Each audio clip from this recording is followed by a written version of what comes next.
Halo, halo, apa kabar Anda semua? Semoga selalu dalam keadaan sehat walafiat, tetap semangat. Kembali berjumpa dengan saya, Hersbun Arif dari Forum News Network. Sebagian besar dari Anda kalau mengamati debat kemarin pasti apa ya, yang disoroti itu lebih soal-soal yang sangat bombastis ya.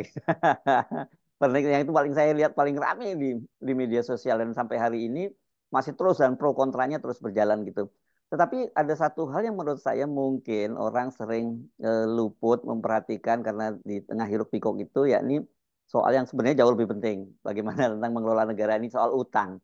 Karena Pak Prabowo calon presiden nomor 2 kemarin menyatakan bahwa utang negara itu sampai 50% itu tidak ada masalah gitu ya. Dan ini oleh para ekonom gitu ya, rasio utang 50% itu kata dia eh, itu kok kemudian dia nyebutnya tidak bermasalah. Apakah benar seperti itu? Nah, saya ajak Anda untuk berbincang seperti biasa dengan ahli ekonomi fiskal Awalil Rizki.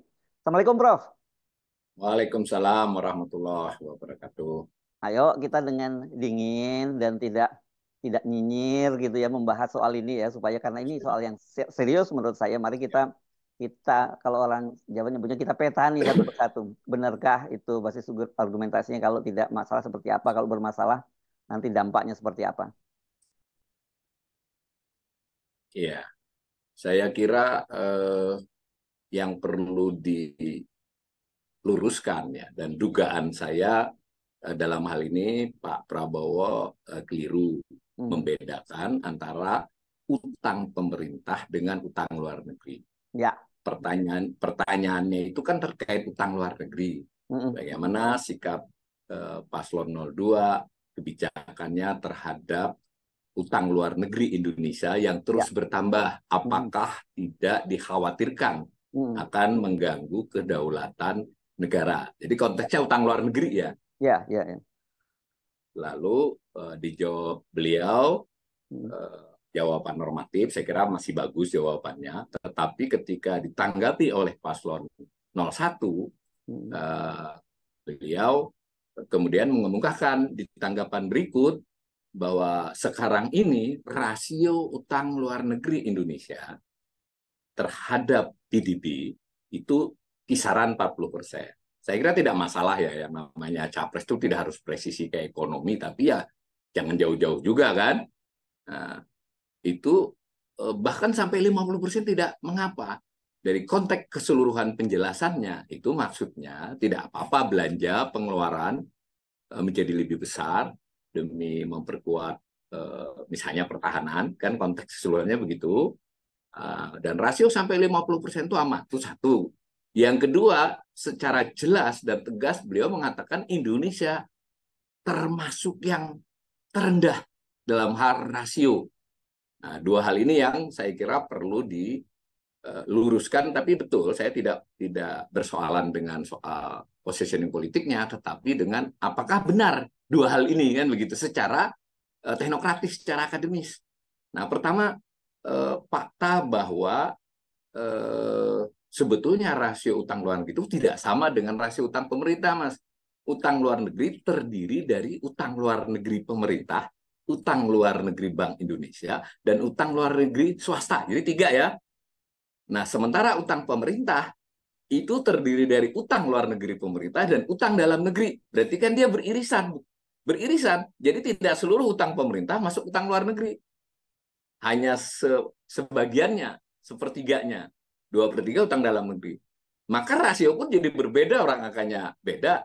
Kalau PDB-nya sama, PDB-nya sama. Rasio itu adalah membandingkan posisi utang, sisa utang pada suatu waktu dengan produk domestik bruto. Untuk penyegaran kita bersama, produk domestik bruto itu adalah nilai tambah produksi negara di wilayah Indonesia selama 1 tahun.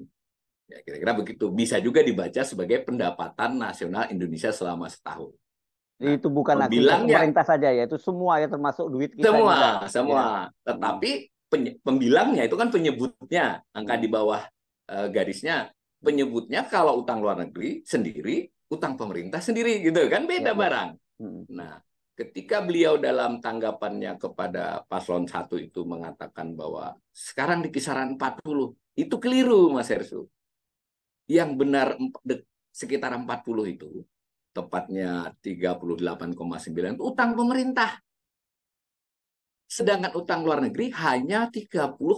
Jauh banget kan? 30 dengan 40, 10% dari PDB itu artinya 2.000 triliun kan, itu bukan selisih namanya kan. Jadi keliru dan menurut saya misleading aja. Mungkin dalam dalam bayangannya Pak Prabowo ini utang pemerintah. Jadi satu dulu. Nah, yang kedua, benar bahwa kalau dalam hal rasio utang pemerintah yang 39%, hampir 40 benar itu termasuk yang rendah di dunia. Kalau utang pemerintah. Tapi kalau utang luar negeri, tidak, Mas Herzl. Saya ulangi sekali, tidak. Dalam hal utang luar negeri, Indonesia termasuk yang tinggi. Bagaimana mengukurnya? Kalau kita ingin mengetahui sesuatu lebih tinggi atau lebih rendah, itu kalau saya misalnya membandingkan dengan orang yang lebih tinggi dari saya lebih rendah. Kalau saya membandingkan dengan yang lebih rendah, saya lebih tinggi. Di situ yang bolak-balik dalam podcast dengan Mas Hairsul, saya selalu kritik. Kementerian Keuangan, pemerintah itu suka memilih negara-negara dalam perbandingannya dengan negara-negara yang kalau dibandingkan itu kita pihak diuntungkan. Yang benar itu, misal saya di kampung ini orang 1.000 gitu, saya tidak boleh milih salah satu dari mereka. Boleh nggak saya milih rata-rata Rata-rata, ya. tinggi orang di kampung ini?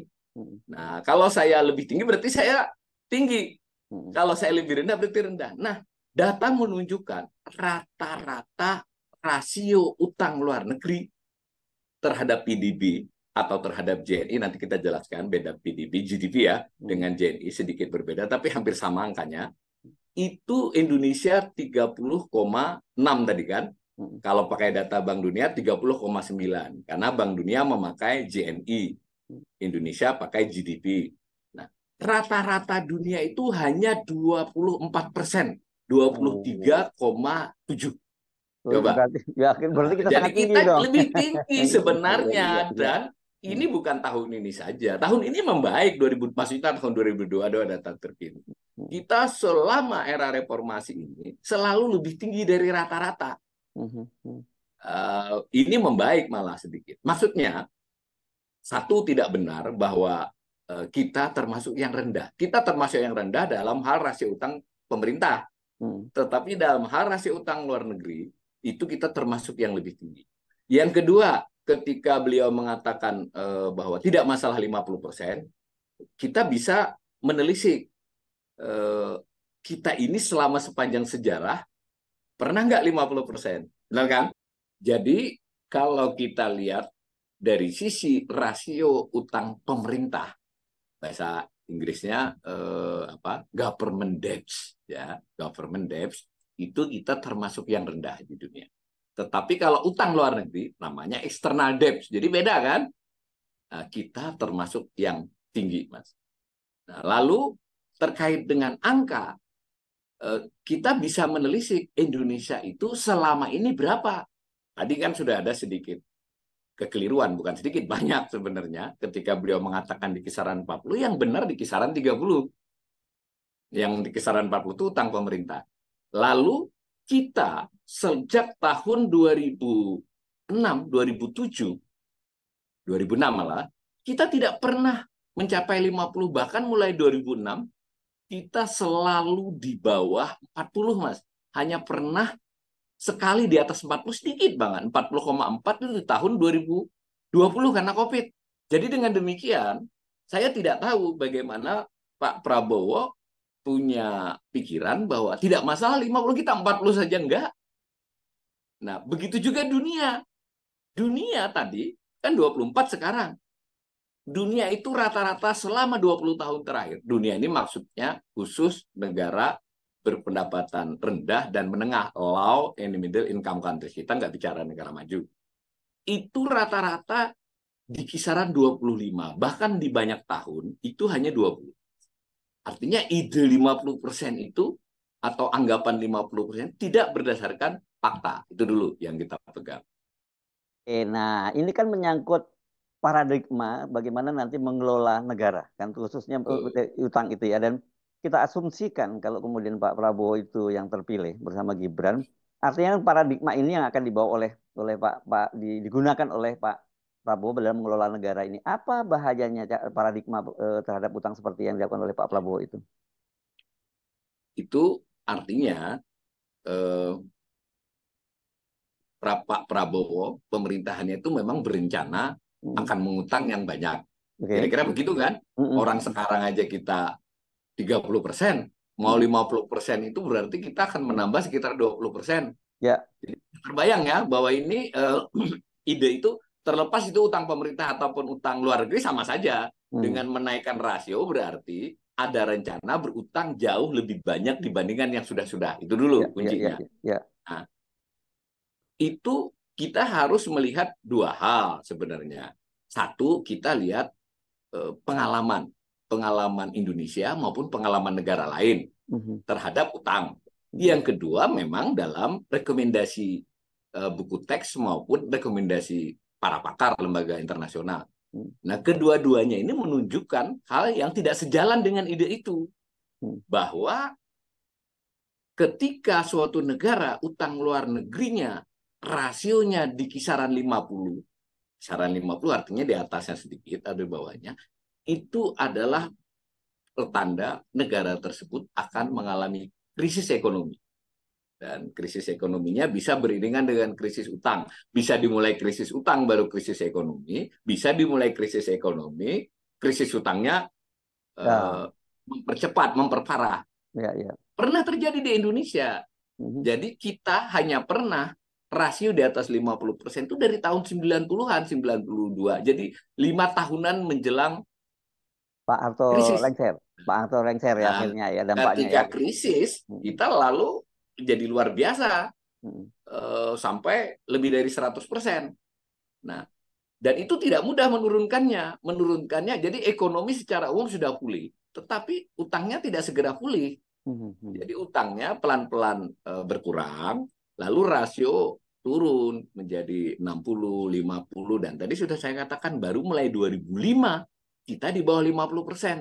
Tapi langsung lumayan penurunannya menjadi 36% dan itu terus turun selama era SBY rata-rata di 31 Mhm. dan selama Jokowi pun sama, naik sedikit 33. Jadi dengan kata lain dalam pengalaman kasus Indonesia, rasio 50% itu berarti akan krisis atau sedang krisis atau sedang pemulihan krisis. Ya, Artinya oke. kan bahaya ide ini. Ya, ya, ya. Tahu itu ternyata tidak hanya terjadi di Indonesia, dia Mhm. terjadi juga di Brasil, terjadi di Argentina, terjadi di Thailand, untuk menyebut 3 negara saja. Polanya serupa. Dia di atas 50% ketika jelang krisis, selama krisis, dan pemulihan. Di Mhm. hari-hari biasa seperti sekarang ini, ya 30. Jadi, maka benar pernyataan Pak Anies Baswedan bahwa sebaiknya di bawah 30% itu bersesuaian dengan rekomendasi. Mhm. Beberapa pakar itu menyarankan di buku teks itu di bawah 25%, bukan Mhm. 30. Nah, sebetulnya penjelasan teknisnya banyak ya. Kalau kita punya utang, rasio utang besar itu berarti yang jadi masalah kan bukan utangnya, tapi bayarnya. Kan kita berulang kali nih di podcast ini, Mhm. berutang itu tidak masalah kalau nggak bayar. Mhm. Masalah baru kalau bayar kan. Dan kita harus bayar. Kenapa saya bilang begitu? Orang Pak Prabowo sendiri yang bilang, Indonesia ini good boys. Mhm. Indonesia ini tidak pernah ngemplang. Oh, Mhm. berarti kan niat bayar. Mhm. Mhm. Nah, maka utang sebanyak itu menimbulkan cicilan pokok, pembayaran pokok dengan bunga utang yang tinggi. Nah, kembali saya ingatkan pemirsa bahwa bedain antara utang luar negeri dengan utang pemerintah. Kalau utang pemerintah, membayar pokok dan bunganya itu pakai pendapatan negara, pakai APBN. Benar Ya, nggak? ya, ya, Nah, ya. tetapi kalau utang luar negeri, pakainya dipisah. Karena utang luar negeri kepada kreditur asing, meskipun ada yang Ya. sebagian rupiah, tapi secara umum begitu. Mhm. Maka membayarnya tidak bisa dengan pendapatan negara, tapi dengan ekspor.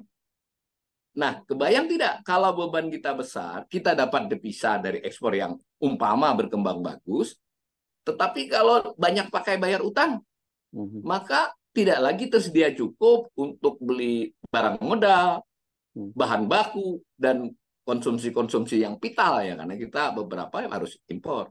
Nah, dengan demikian ada tekanan kepada apa yang disebut dengan transaksi berjalan. Intinya devisa kita bermasalah. Ya, ya, ya. Oke. Nah, sebelum nanti kita bahas yang saya ingin mendalami soal ini ya, soal debat klasik bahwa utang nggak apa-apa asal produktif. Tapi nanti kita bahas yang berikutnya ya. Itu Ya. kan nanti kita bahas, tapi kita detailkan. Ini kan dengan paradigma semacam itu, ya kalau arti Pak Prabowo nanti yang menjadi presiden, Indonesia bisa krisis utang dong. Karena sekarang pun dengan rasio yang sekarang ini belum sampai 50% saja, Bank Dunia kan sudah memberikan warning Indonesia akan bisa masuk ke jurang krisis gitu. Betul sekali, Mas. Jadi kita ini baru dari sisi PDB kita 30,6.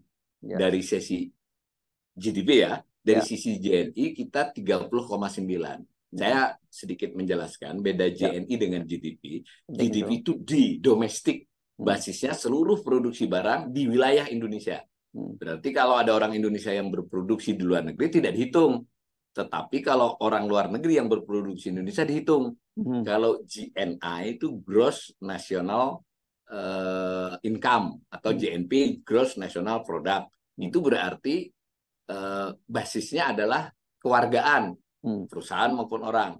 mm, Maka produksi orang Indonesia di luar dimasukkan dan produksi orang luar di dalam dikeluarkan. Selisihnya tidak banyak.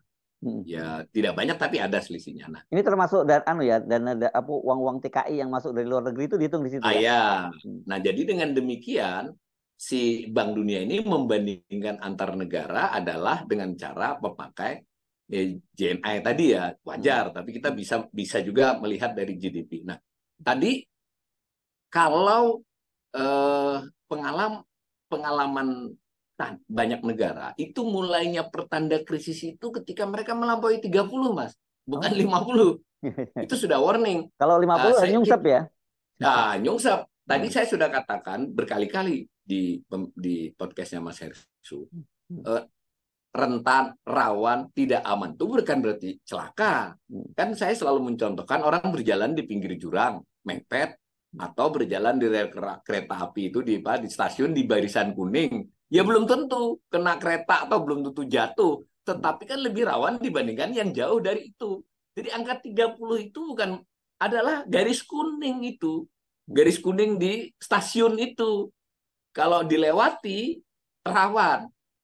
Ya sebetulnya belum kena karena kan mereka buat garis itu juga tidak persis kena kereta kan. Mm, mm, Nah, itu yang akan terjadi kalau kita melampaui garis kuning. Nah, itu Bank Dunia sudah mengingatkan dalam kondisi normal, angka 30, 35 bahkan 40 itu kalau terjadi beberapa tahun tidak soal.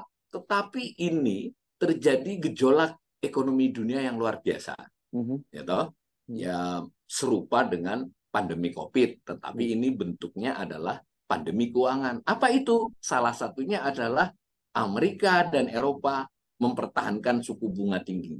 mm, Apa itu maksudnya? Artinya duit itu lebih banyak akan bertahan atau mengalir ke negara-negara tersebut. mm, Maka negara-negara emerging markets mm. itu akan kesulitan memperoleh dana, baik Ya, itu dana investasi maupun dana utang. Nah, dalam kondisi normal kan ini merata. mm. Nah, kenapa Bank Dunia beri peringatan? Ini peringatan Bank Dunia ini baik untuk utang pemerintah maupun utang luar negeri, Mas Ersu. Saya kira ya, ya Jadi betul ya betul. Indonesia ini baru 30,9, Mm, mm. 36,6. Udah Tetapi diperingatkan sudah itu. termasuk yang diberi peringatan. Iya, iya, Padahal iya. rasio Mm, utangnya pemerintah juga cuma 39. mm, mm, Kenapa? Karena kondisi arus uang di dunia mm, itu sedang begitu. mm, Ibaratnya mm. iklim itu tidak sehat untuk banyak negara. Jadi Nah, tidak bisa sementara hanya kita dasarnya ngitungannya hanya rasionya saja ya, faktor geopolitik global keuangan internasional harus masuk dalam indikator ya yang harus diperhitungkan. iya harus, Mas. Ya. Jadi ini indikator yang sekarang saja, Mm, saya ulangi ya, mm, 30,9 dalam hal utang luar negeri rasionya, mm, dalam hal utang pemerintah hanya 39, mm, itu kita salah satu negara yang diberi peringatan. mm, mm, Kenapa? Karena dengan rasio begitu, dengan kondisi APBN yang begitu, dengan kondisi ekspor impor yang begitu, Indonesia ya, mm, itu kalau kita tidak mendapat modal masuk, mm, baik itu utang maupun investasi, kita bahaya. mm. Apalagi kalau keluar loh ya. Ya. Nah, bayangkan kalau itu angkanya 50. itu tidak perlu ada goncangan eksternal, Mas. Dinamika kita sendiri saja sudah kesulitan. Nah, kira-kira begitu. Ya, dan tanda-tandanya itu kalau kita lihat sangat kuat ya di Indonesia ya, seperti itu. Betul. Ya, ya, ya. Oke, ini faktor politik harus kita masukkan kan di situ ya. Kalau Masukkan, karena benar sekali bahwa faktor politik itu terutama pengaruhnya dalam hal arus modal, arus uang adalah country risk namanya, risiko negara. ya, ya, Ya ya. kebanyakan orang yang punya duit, pemodal, itu ketika suatu, tidak hanya Indonesia, kita juga harus fair ini.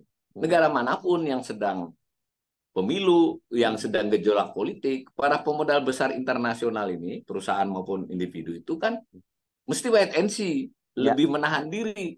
Nah, maka bertemulah kondisi kita sudah 30,9,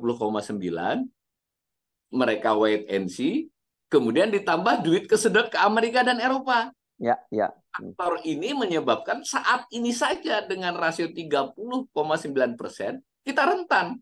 Ya, oke. Bayang nggak kalau 50? Ya, ya, ya. Kalau nanti terjadi begitu, udah. Ya. Oh, ini kan nanti dulu. Di dunia ini memang life cycle di ekonomi itu. Jadi kondisi The Fed Amerika menaik turunkan suku bunga itu periode tiap 10-12 tahun. Jadi itu udah berpola. Bisa 5 tahun kebaca lah. Bisa diprediksi lah ya. Artinya kemungkinan itu selalu terjadi. Terus apa jaminan geopolitik itu boleh sekarang di lokasi tertentu geopolitiknya? Mengapa kita tidak bayangkan persaingan antara BRIC dan G20 itu akan ke tempat lain, Amerika dengan Cina dan Rusia itu ke tempat lain. Jadi terlalu rentan. Sehingga yang aman itu ya pakai teknokratis lagi. Kalau kita di bawah 30%, apalagi bisa di 25%, itu berarti kita ini sedikit leluasa lah. Kalau ada masalah-masalah, ini persis seperti keluarga kok Mas Heru. Kalau keluarga itu sudah banyak utang, bisa dia nyicil dan seterusnya, tetapi anak sakit, keluarga sakit, atau ada kecelakaan, udah bingung dia. Atau berantem. Berantem. Jadi ini yang jadi masalah buat kita. Jadi saya ingin menggarisbawahi bahwa ide rasio utang luar negeri boleh sampai dengan 50% itu adalah salah. Bukan keliru, Mas, lagi. Salah. Tidak sesuai dengan sejarah Indonesia, tidak sesuai dengan pengalaman negara-negara yang pernah terlilit utang, dan tidak sesuai dengan bahwa itu akan sangat membebani perekonomian. Oke.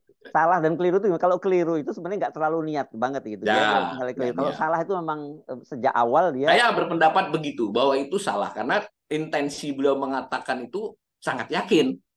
Bukan soal keliru mengutip angka. Mengutip angkanya bisa dimaafkan lah. Tetapi intensinya itu kan intensi yang bahwa ini akan dilakukan demi mendorong belanja, demi mendorong pengeluaran, untuk memperkuat pertahanan. Pertahanan apa? Bahwa ternyata kita nanti yang kita butuhkan tuh makanan, Mas, bukan senjata. Mau senjatanya canggih kayak apa, kalau rakyatnya kelaparan tidak akan ada pertahanan. Kira-kira begitu kalau lanjutan diskusi ini. Iya.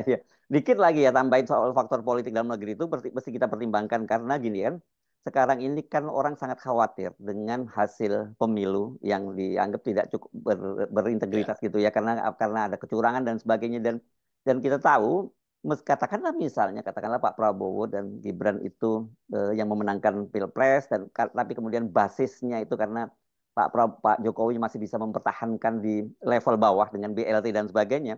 Tetapi kan yang suara kritis itu di level-level menengah ke atas gitu ya. Ini yang akan membuat politik bisa tidak stabil kan begitu. Ya, betul. Ya. Oke. Ya, jadi saya perlu tanggapi yang soal BLT dan lain-lain. Apapun namanya, BLT, PKH, seluruh program yang sifatnya karitatif ya, filantropis. Itu kan menggunakan APBN, menggunakan anggaran. Artinya meningkatkan belanja. Benar nggak? Ya. Nah, kalau kondisi keuangan negara memburuk, itu kan alokasi untuk itu pun akan berkurang. Jadi ya tidak bisa kan? Jadi dan tadi sebenarnya kalau teorinya agak sedikit kompleks. Selalu saja defisit transaksi berjalan. Transaksi berjalan itu ekspor barang dan jasa dan impor barang dan jasa, Mas Heru. Kalau dia defisit yang lebar, berarti kita kekurangan devisa. Sekarang belum, tapi tanda ke situ bisa terjadi. Nah, ini menarik. Itu kan kita tadi kesulitan membayar utang luar negeri kita. kalau kita memaksakan diri jadi good boys, duitnya kan tersisa lebih sedikit, depisanya untuk membeli barang-barang yang dibutuhkan. Pada saat yang bersamaan, sebagian utang itu utang pemerintah, utang luar negeri tadi. Berarti pemerintah harus bayar itu. Ditambah utang pemerintah yang sekarang itu sudah besar, Ya, harus ya. bayar juga. Nah, maka alokasi untuk program karitatif itu bisa dipastikan merosot dan ada historisnya. Menarik, tahun-tahun menjelang pemilu atau di tahun pemilu selalu saja anggaran perlindungan sosial itu meningkat. Ya, ya, ya, digelontor Nah, habis ya. dan di tahun berikutnya menurun. Bagaimana umpama ini paslon 02 menang, kemudian kondisi keuangan negara berlanjut memburuk, Mhm. tadi karena mau ngutang lebih banyak, utang luar negeri itu meningkat, Mhm. maka alokasi untuk yang karitatif itu pun akan terbatas. Nah, Mhm. pada saat bersamaan, tadi umpama benar sinyalemen Mas Mhm. Ersu, saya tidak berani komentari, tapi umpama benar bahwa kelas menengah, kelas terpelajar Ya. eh, melakukan perlawanan dalam bentuknya sendiri kan, Mhm. maka terjadi gejolak politik yang Ya. mungkin tidak bersifat kekerasan, tapi itu terbaca oleh pihak luar. Dan Mhm. jangan lupa, pihak luar ini terutama modal. Mhm. Ini kemana ujungnya Ya, negeri ya. Indonesia ini? Ada capital Maka flight ya pasti ya. kemungkinan investasi, Mhm. kemungkinan untuk memberi utang pasti akan melandai kalau untuk Oh. tidak mengatakan Mhm. tidak dilakukan. Dan kita pernah podcast Mhm. bahwa wait and see itu tidak nanti, sekarang sudah terjadi buat modal Mhm. asing. Mhm. Sudah Mhm. selama 1 tahun ini, Mhm. 2023 dan bahkan dimulai akhir 2022, itu di hold namanya. Jadi arus masuk itu tidak sebesar biasanya. Belum keluar, Mas. Mhm. Maka Mhm. kalau ada kondisi politik yang rawan itu dia bisa keluar. Mhm. Kebayang nggak kalau modal asing, terutama yang portofolio dan Mhm. other investment, investasi lainnya keluar, terus pemerintah berambisi menambah utang luar negeri, misal untuk membeli barang-barang, untuk kembali IKN, nah kan Mas Hersu paling seneng tuh, mau IKN, mau infrastruktur, yang Mhm. semua membutuhkan devisa karena pelakunya sebagiannya adalah Ya, asing. ya. Mereka tidak jadi mau masuk. Ini bagaimana nanti bayarnya? Mhm. Mhm. Nah, itu Mhm. kan jadi kita panjang cerita. Oke. Intinya saya termasuk orang yang berpendapat itu sangat gegabah, 50% Mhm. baik terhadap utang luar negeri. Umpama kita juga anggap Mhm. diralat oleh Pak Prabowo itu adalah utang pemerintah, juga sama. Mhm. Mengapa? Betul, tidak ada undang-undang yang dilanggar. Ini perlu saya garis bawahi ya. Karena Mhm. utang luar negeri tidak diberi batasan. Yang Mhm. diberi batasan itu utang pemerintah. Mhm. Jadi Mhm. 60% itu batas untuk utang pemerintah. Batas undang-undang, bukan batas aman, Mas Hersu. Ya, ya, dua hal yang berbeda itu ya. Ya. Dua hal yang berbeda. Mhm. Kalau mau tahu batas aman, 96 berapa, 97 berapa? Mhm. Waktu mau krisis 97 itu 37%. Mhm. Mhm. 96 baru 29%. Belum 60. Baru lebih dari 60 di 98, 61%. Mhm. Baru hampir 100% di 99. Artinya kalau 50 itu kan kita benar-benar akan menuju kepada krisis. Mau utang pemerintah, kalau utang luar negeri sudah jelas. Mhm. Jadi mau dua definisi itu pun angka 50% itu angka yang sangat tidak direkomendasikan. Oke. Ya. Nah, tadi kan Anda menyinggung soal transaksi berjalan, kemudian soal devisa dan sebagainya. Saya tiba-tiba jadi teringat, kalau katakanlah sekarang misalnya neraca perdagangan kita luar negeri pun plus disebutkan begitu. Ya, Tetapi kan beberapa waktu yang lalu BI itu sampai memberi insentif agar uang itu kembali. Karena ternyata banyak sekali ya.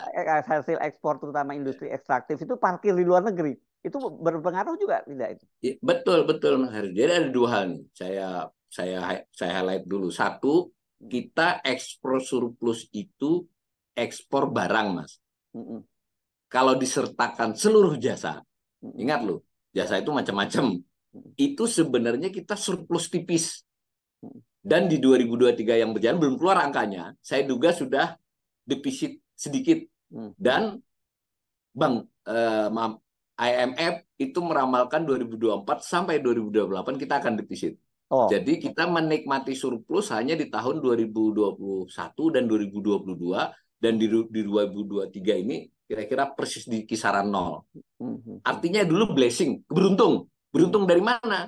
Beruntung karena kita kebetulan harga komoditas batu bara, Mm-mm. minyak sawit, kita Mm-mm. kebetulan juga ada nikel, Mm-mm. itu melonjakkan ekspor. Apakah itu akan berlanjut? Tanda tanya kan. Tapi jasa tetap defisit. Berarti sebetulnya kita tidak benar surplus.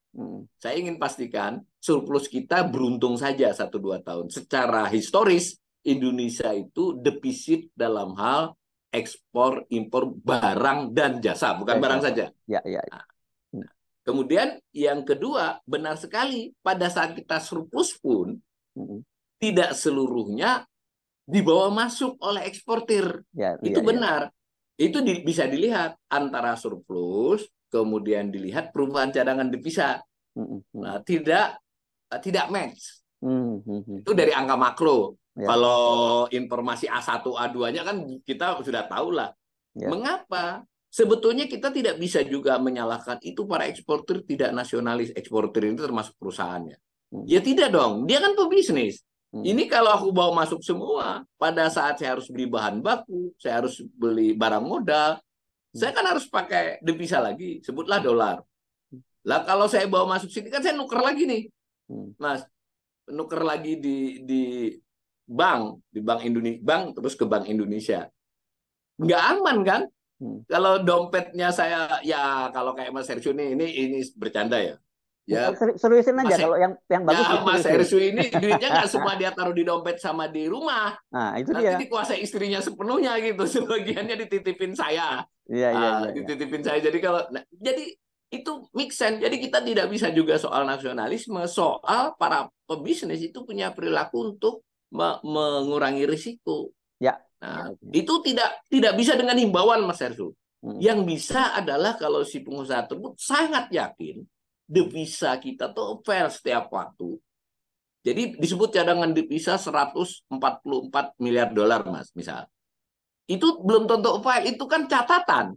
Tapi ketika Mas Hersyu bawa duit, mau beli 1 miliar dolar karena kebutuhan, bawa duit 15 triliun, belum tentu barang itu tersedia. Ya. Nah, makanya itu kan soal nukar-menukar. Ya, jadi sampai BI saja memberi insentif ya supaya mereka mau untuk dibawa kembali. Ada hadiahnya lah. Jadi dengan kata lain, kita pernah bicara soal modal asing yang sudah mulai menahan diri. Bukan berarti pergi, belum capital outflow, tapi inflow-nya tidak seperti biasanya. Bahkan cenderung netral. Netral itu artinya keluar masuknya netral, nol. Nah, artinya mereka wait and see, baik itu karena faktor kita sedang mau pemilu, dan faktor tadi saya ingatkan, faktor kelakuan Amerika yang diikuti kelakuan Eropa, ya kan? Ya kelakuan menurut kepentingan mereka nggak jahat juga. Ini ekonomi, ada life cycle dunianya. Justru karena life cycle begini harus disikapi oleh pemerintah, oleh Bank Indonesia untuk berjaga. Maka ketika para pengusaha itu memarkir devisanya di luar, itu tidak cukup hanya dengan persuasi, tapi dengan membuat kondisi perekonomian. Salah satunya utang. Kalau kita punya utang rasio 50%, kalau saya jadi pengusaha, itu saya tidak mungkin mau untuk membawa ke sini. Wah, nanti devisa yang saya bawa masuk untuk bayar utang luar negeri. Dan ya, jadi uang yang saya bawa masuk itu akan menjadi berbahaya ketika saya butuh, dia tidak ada. Oke, nah tadi kan saya bilang ingin mendalami soal debat klasik soal utang yang produktif. Nah, saya baru saja membaca kemarin, ya ini lagi geger itu. Karena PPATK itu mengungkapkan bahwa proyek-proyek strategis nasional Presiden Jokowi itu 36,67% itu masuk ke kantong ASN dan politisi. Ini apakah kan itu saya kira proyek PSN ini kan juga dibiayai dari utang itu tadi kan? Nah, itu betul. Ya, betul sekali bahwa itu kan sudah diakui sendiri oleh pemerintah. Proyek strategis nasional itu tidak cukup dari APBN saja. Kalau kita lihat APBN itu gampang. Satu, kita lihat di belanja modal, ya enggak? Nah, belanja modalnya kan di kisaran 250 triliun setahun. Dan belanja modal itu tidak hanya untuk proyek strategis nasional. Ketika suatu kantor kementerian itu diperbaiki masih tambah ruangan, itu belanja modal, Mas. Kalau pokoknya barang yang lebih dari setahun itu belanja modal. Berarti yang untuk PSN kan dari 250 itu maksimal 100, 150 kan nggak mungkin. Karena itu pemerintah melakukannya dengan jalan pembiayaan. Jadi pembiayaannya juga tidak dengan cara pemerintah ngutang langsung saja, itu hanya satu bagian. Yang bagian terbesar adalah dengan cara BUMN yang disuruh ngutang. Nah, supaya BUMN bisa ngutang, itu dia bukunya harus bagus, Mas. Jadi kalau orang mau ngutang, perusahaan mau ngutang itu dia harus equity-nya besar untuk dapat utang yang lebih besar. Diberilah oleh pemerintah namanya penyertaan modal negara, PMN. Jadi PMN kepada Hutama Karya, kepada Waskita Karya, kepada Wijaya Karya, kepada kereta api, kepada PLN, itu adalah untuk satu nambahin modal. Tapi itu pun tidak cukup. Dengan itu dia bisa ngutang, leverage namanya. Nah, jadi ini kait berkait. Nah, dari situ semua, dari belanja modal, dari pengeluaran investasi pemerintah, dan dari BUMN yang ditopang untuk mengutang, itulah biaya-biaya PSN. Nah, lalu kalau dia terindikasi duitnya mengalir kepada ASN atau siapapun politisi, ya, itu saya tidak bisa komentar detail karena itu kan angka indikasi namanya. Yang penting gini dulu, kita lihat PPATK. PPATK ini tidak tahu persis transaksi itu untuk apa, karena saya ngirim Mas Hersu duit, saya bilang, bro, ini untuk honor kemarin ya, kan bisa begitu. Ya enggak, ya betul, untuk transaksi besar ada underlying-nya, tapi tidak bagian dari PPATK. PPATK itu kayak big data gitu, dia lihat nih. Setiap orang jadi kalau Mas Hersu ini punya rekening, biasanya ya transaksi paling besar 25 juta gitu. Suatu ketika dapat 25 miliar, itu kan grafiknya kelihatan. Nah, bukan Mas Hersu pribadinya baru ditelisik. Mas Hersu, oh ini kok Hersu. Nah, ini orang miskin kok dapat 25 miliar. Oh, maaf Mas Hersu ini. Kalau jangan saya gitu dong, nggak boleh gitu dong. Nah, jadi PPATK itu menurut ini dugaan saya nggak pernah DP, tapi kan saya ekonom, jadi bisa mencoba mencari tahu gitu. Dia melihat transaksi yang sebenarnya itu tepat disebut mencurigakan. Karena belum tentu bisa jadi Mas Hersu dapat warisan kan? Nggak betul, tetapi transaksi yang tidak lazim. Ya betul. Nah, tidak lazim. Nah, lalu dia bisa masuk. Nah, masuk PPATK bisa mengakses baru kejadiannya itu apa, 25 miliarnya Mas Hersu itu. Nah, lalu tertenggarai, terindikasi, tapi tetap ini tidak bisa jadi landasan hukum. Kalau untuk harus audit lagi. Tapi berarti PPATK, nah ini mungkin saya tidak tahu nih yang ASN ini. Yang saya tahu adalah yang dulu ketika diributkan soal kepada ASN pajak, ya, ASN pajak dan bea cukai, yang selama 11 tahun ada transaksi tidak lazim di sekitar 1.200-an orang itu, atau 1.000 orang. Jadi kan karena 11 tahun orangnya banyak kan, itu 359 triliun, 360 lah. Itu sebenarnya kan tidak lazim. Nah, tapi belum. Kemudian apakah kerugian negara seandainya dari 360 diselidiki? Ini transaksi yang mencurigakan 250, jangan 350 karena yang 100 ternyata lazim kan. Itu pun tidak menunjukkan kerugian negaranya. Karena itu feedback. Ya enggak? Jadi kalau orang wajib pajak harusnya bayar 5 triliun dibantu oleh aparatur fiskus, ya bisa bayar 2 triliun, dia dapat feedback 0,5 triliun. Kerugian negara yang sebenarnya adalah 3 triliun, bukan. Nah, kayak gitulah. Jadi, tapi poinnya bukan itu sebenarnya. Poin saya adalah menunjukkan bahwa pembelaan pemerintah selalu menyatakan bahwa utangnya itu produktif. Ya, bagaimana mau produktif kalau sampai 36,67% aja dari indikator PPATK itu masuk ke kantong ASN dan politisi. Padahal itu baru yang transaksi perbankan loh ya. Yang kan PPATK ini kan perbankan. Yang tidak lewat perbankan kan yang pakai kardus apapun. Pakai kardus, ini kalau ini kan nggak cukup kardus Indomie ini kan. Iya. Kardus pun nggak cukup. Tapi kalau dolar Singapura agak kecil memang Mas. Kardus Indomie udah banyak itu. Betul sekali. Itu dari sisi kalau dia jadi case hukum ya. Kalau saya ekonom kan lihatnya simple. ketika seluruh tadi ya pengeluaran tadi berarti nilai investasi PSN kan bisa dihitung. Ya. Nah, ya anggap saja setahun di kisaran 500-700 triliun. Itu jadi apa barangnya? Jadi kalau Mas Hersu itu investasi 500 triliun, barangnya apa? Kemudian setelah barangnya apa namanya output, Mas. Ya. Apa benar jalan tol itu harganya segitu? Ah, itu dia. Ya. Nah, kan begitu, Ya kan? itu kan Ya. output namanya. Nah, disitulah ada indikasi markup. Nah, yang markup tadi yang masuk Ke ke PPATK tadi ya. tadi. Ya, Karena ya. sebenarnya separuh saja duitnya cukup. Ya, ya, ya, ya. Nah, itu satu. Yang kedua itu berarti dari sisi itu dia tidak soal itu barang tidak efisien, Ya. terindikasi markup atau korupsi. Yang kedua, ketika barang itu jadi dan kita contoh klasik kan Bandara Kertajati, terus ditambah bandara-bandara di mana? Mau di Banjarmasin, di Medan yang terlalu besar. Tidak sesuai dengan kebutuhannya kan begitu. Ya, ya, ya. Macam-macam lah. Ya, Belum ya. lagi kita sudah bisa menganalisis juga ketika bandara diperbaiki, diperbanyak, pelabuhan diperbaiki, diperbesar maksudnya, ternyata tambahan penumpang, tambahan barang tidak signifikan. Nah, itu Ya, artinya kan betul. nggak produktif. Orang Betul. buat bandara, buat pelabuhan itu bukan buat ditonton, Mas, tapi buat meningkatkan arus penumpang dan barang. Yes. Meningkatnya arus penumpang dan barang itu akan meningkatkan produksi. Ya. Produksi itu artinya pendapatan. Tampak pada PDB. Mau laju pertumbuhan ekonominya masih 5 kok. Ya, ya, ya. Artinya kan tidak ada guna tuh utang untuk ekstrimnya. Ya. Terus pendapatan negara, oh ini meningkat sehingga defisit menurun. Nanti dulu. Ternyata tambahannya bukan dari PSN.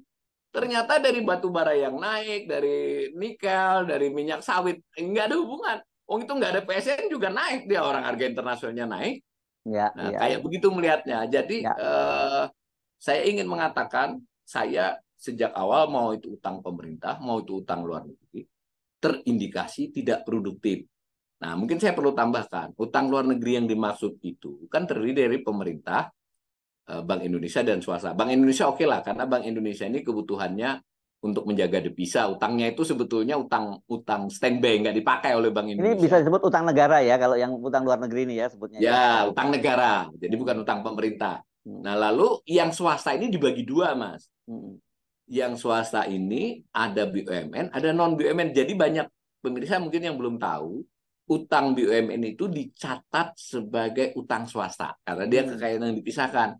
Maka dari kurang lebih 1.000 triliun, maaf, 1.000 miliar dolar, salah saya, triliunnya 1.000, kalau dari sisi dolarnya 60 kan hampir 1.000 triliun kan, 60 miliar dolar itu swasta, itu BUMN. Jadi swastanya itu hampir 200, seperempat lebihnya itu BUMN. Ya. Nah, si swasta yang non BUMN ini landai, Mas. Yang meningkat pesat ini BUMN. Dan kalau swasta non BUMN itu separohnya itu berutang kepada perusahaan induk, kepada mitranya. Wajar kan? Kalau Ya, dia ya, ya. bisnis. Tetapi BUMN kan tidak mungkin. BUMN nggak punya pihak induk orang di luar negeri. Apa pembicaraan saya? Ini risikonya lebih tinggi di BUMN. Dan sudah kita alami ketika Garuda default kan. Iya, iya. Dan pemerintah mesti bentuk cawe-cawe utangnya, juga kan akhirnya nah kan. bentuk utang luar negeri BUMN ini sebagiannya memang pinjaman. Pinjaman itu bisa dinegosiasi. Tapi kalau surat, itu kan tidak bisa dinegosiasi. Jadi kita kembali ke atas tadi. Kebayang nggak kalau 50% dimaksud itu, salah satunya adalah BUMN dan pasti BUMN, Mas. Kenapa? Karena kan proyek-proyek strategis, apa segala macam. Ini kan di IKN kan maunya BUMN yang lead kan. Nah, di situ dia harus nambah utangnya. Untuk dia menambah utangnya, dia kasih modal. Supaya utang bisa lebih banyak. Dan utangnya sebagiannya kepada luar negeri. Jadi risiko ini menjadi kompleksitas. Jadi kayak kartu domino disusun tuh kalau itu. Jadi kalau satu jatuh, bisa jatuh semua. Jadi di balik angka 50%, kita kembali ke pokok soal. Itu bukan sekedar angka. Iya, iya, iya. Tapi kompleksitas utang pemerintah dan utang BUMN. Nah, utang BUMN ini pernah dengar kan dulu? yang namanya hidden debts, Oh iya iya iya, utang utang tersembunyi. tersembunyi. Iya iya. Kenapa? Karena dia tidak tercatat di government debts, tidak Hmm. tercatat di utang pemerintah, Hmm. tapi di utang BUMN dan BUMN swasta. Itu Ya. masih belum hidden banget. Ada jenis hidden yang utangnya kepada korporasi swasta saja. Hmm. Tapi korporasi swasta ini sebenarnya ada tanggungannya BUMN atau tanggungannya pemerintah. Kan Oh. anak cucu kan tidak termasuk BUMN Iya iya iya iya. atau perusahaan mitra. Hmm. Tetapi kalau ada utang luar negeri yang besar, itu pasti ada itu. Itu dari studinya begitu, studi yang beberapa tahun yang lalu ribut. Ya. Oke. Intinya saya ingin mengatakan, jangankan 50, 30 seperti sekarang saja kita sudah akan berhadapan di tahun-tahun depan ini beberapa BUMN bisa default, gagal bayar terhadap obligasi luar negeri dia. Oke. Apalagi 50. Dan kalau itu pada saat gagal bayar, kondisi politik tidak kondusif. Berarti kita kan tidak dapat utangan untuk menalangi ini. Berlanjutlah. Kalau pemerintah kekurangan duit, ya tidak bisa melakukan politik populis lagi, mengurangi jatah filantropisnya. Apalagi jatah-jatah yang sifatnya mau Indonesia maju, tidak mungkin.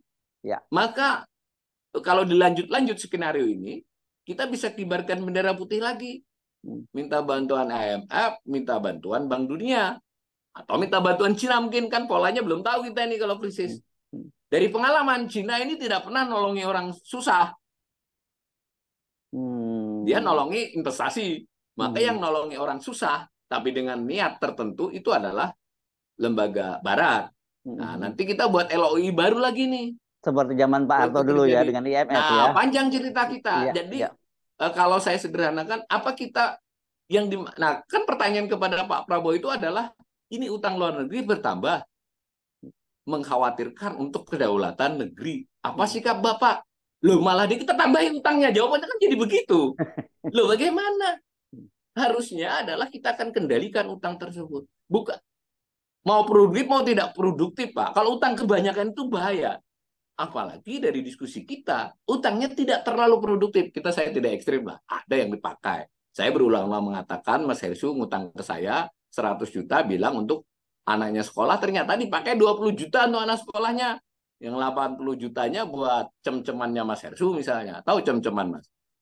Kok begitu arahnya? Enggak. Oke. Artinya ada indikasi Ya. utang itu dipakai sebagian untuk infrastruktur, Oke. sebagiannya tadi untuk proyek filantropis dan sebagainya itu. Oke, sebelum Prof Awalil ini bongkar-bongkar terlalu banyak rahasia pribadi saya, kita mesti akhiri perbincangan kita kali ini. Tapi highlightnya bahwa cara seorang calon presiden itu memandang atau membuat paradigma dia tentang utang itu bisa berdampak serius, dan dalam hal ini yang terungkapkan Pak Prabowo itu bisa menyeret kita ke dalam krisis ya bangsa ini kalau Ya, saya dipakai. berpendapat demikian. Udah jelas, baik atas dasar pengalaman Indonesia, pengalaman negara-negara yang terjerat utang, maupun kondisi terkini Indonesia dan prospeknya ke depan dari berbagai. Jadi ini kita tidak soal politik ini. Dari studinya World Bank, studinya IMF, bahwa kita ini salah satu negara yang cukup rentan. Masih Yes. aman tapi rentan. Nah, Ya. kalau ada ide pada situasi rentan, udah nggak apa-apa. Ini badan nggak sehat nih. Wah, kita senang-senang aja, kan bahaya. Ya. Kira-kira Oke. gitu. Baik, terima kasih Profesor Rafael Rizky, ekonom ahli fiskal. Sampai ketemu lagi ya. Assalamualaikum warahmatullahi Ya, wabarakatuh. salam warahmatullahi wabarakatuh.